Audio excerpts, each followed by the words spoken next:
Friends, I have to be honest. I have been struggling. No energy, constant anxiety, and nights of lying staring at the ceiling. So naturally, we think it's stress and hormones, don't we? I visited my doctor today. Stay tuned and we'll discuss the reasons why I, and maybe you, are feeling the way we do.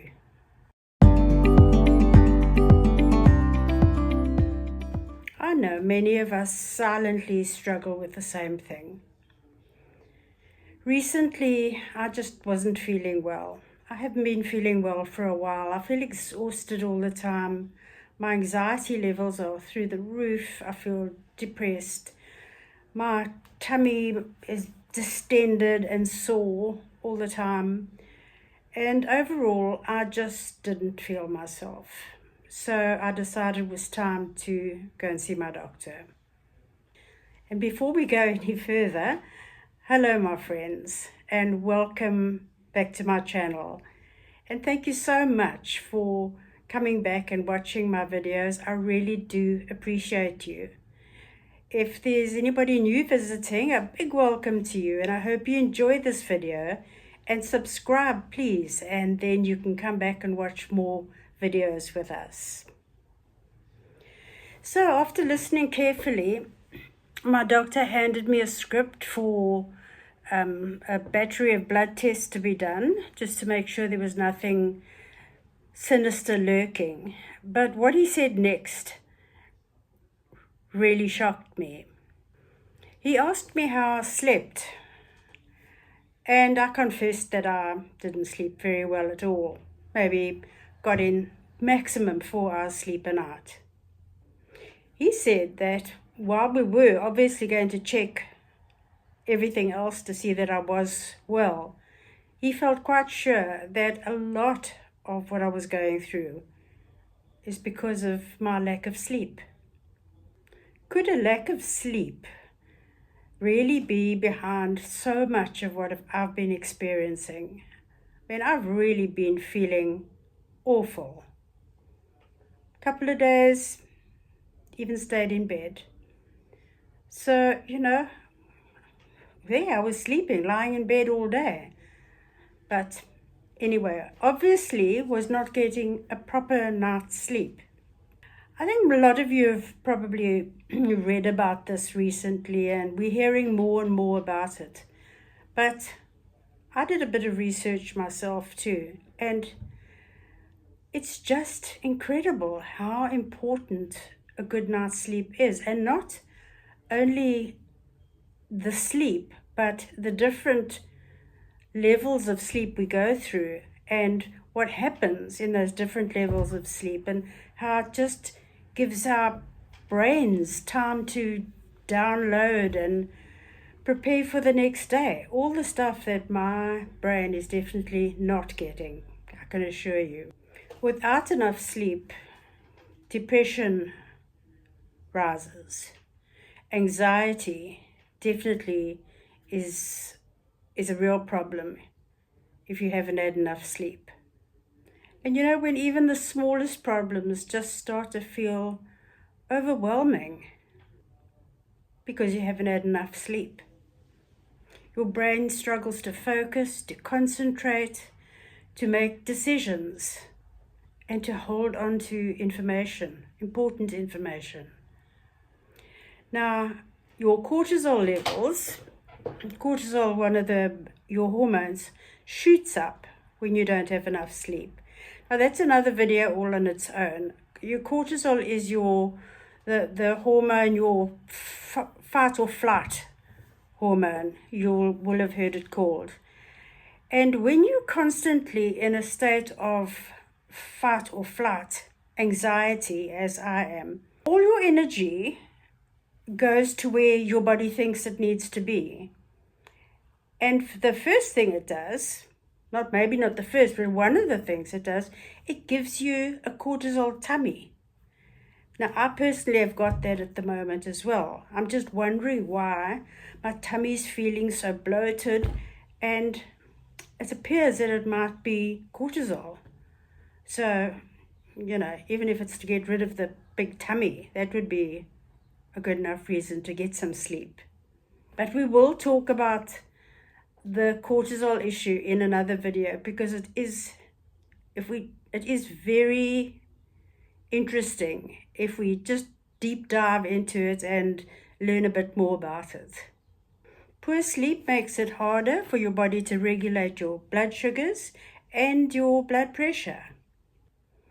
And because, as we know, the gut and the brain are so deeply connected, so much more than anybody ever thought in the past, you've got this feeling of an upset tummy all the time when you're not sleeping properly, because the communication is there. And even if you eat well and you do a bit of exercise, you just can't regain your energy without having enough sleep. Your body just can't restore itself that quickly. With the result, you feel tired all the time. Well, when hearing all of this, it makes real sense for me. I don't know how you're feeling hearing this. Does any of it apply to you? And I'm going to have to make some changes in my life. And maybe you'd like to listen to this and make some in your life as well.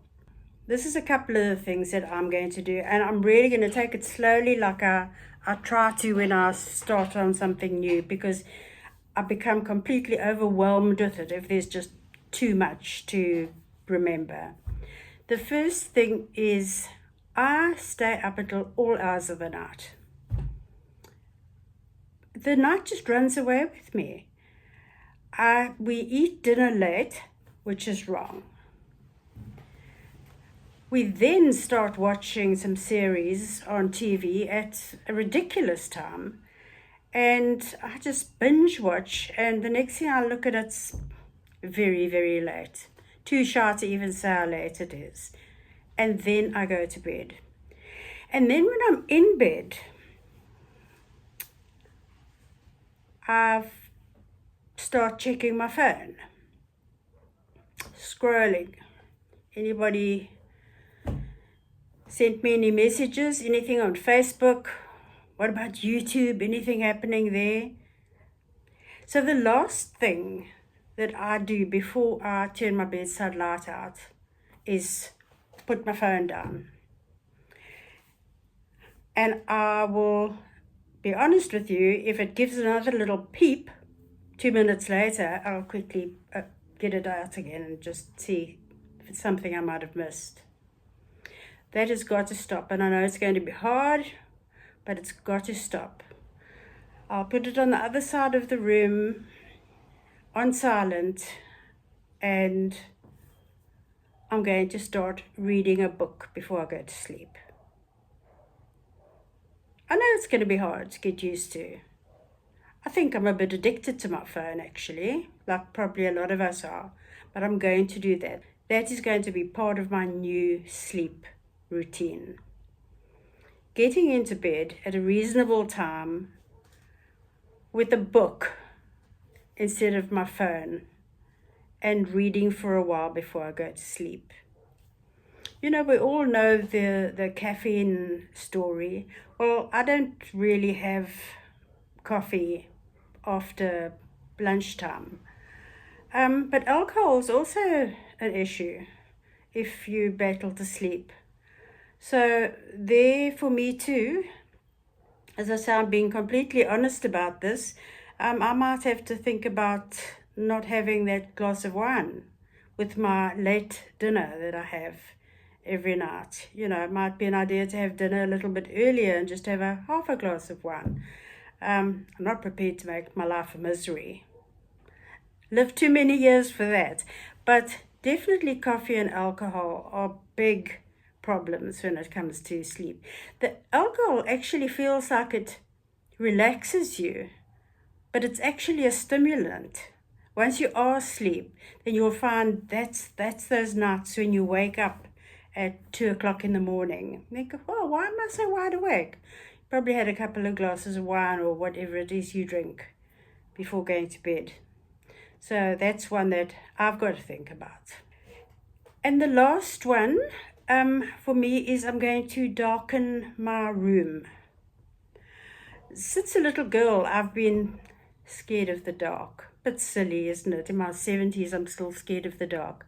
And I've got very thin white curtains in my bedroom. And that's literally just to have curtains to close. They don't keep the light out. So I sleep in a bedroom that's all the street lights and everything are shining in and keeping it quite light. I'm going to get some blackout blinds and just slowly start introducing myself to a dark room. It makes sense, doesn't it, that your brain, when it's dark, knows it's time to sleep. My brain is just in the light all the time. I go from daylight to my lights in my house, close my curtains, turn my lights off, and then the street lights all shine in. Well, okay, we'll have to do something about that too. As you can hear, I've got quite a lot of work to do to get this sleep routine brushed up a bit. And I'm going to learn to take my sleep seriously. It's not just a time to have a rest, it's actually the foundation for our health and well-being. And I'm going to keep that in mind. And I urge you to as well.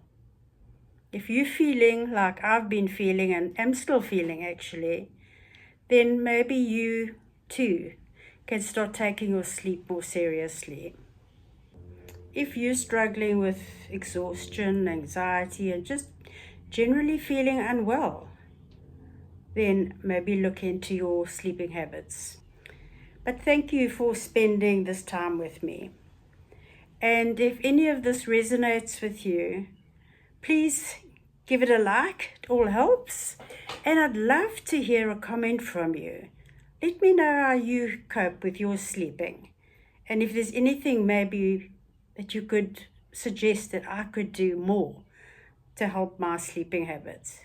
And I will, in a later video, tell you how things are going. I'll get back to you with my progress. Until then, big hugs to you. See you next time. Bye.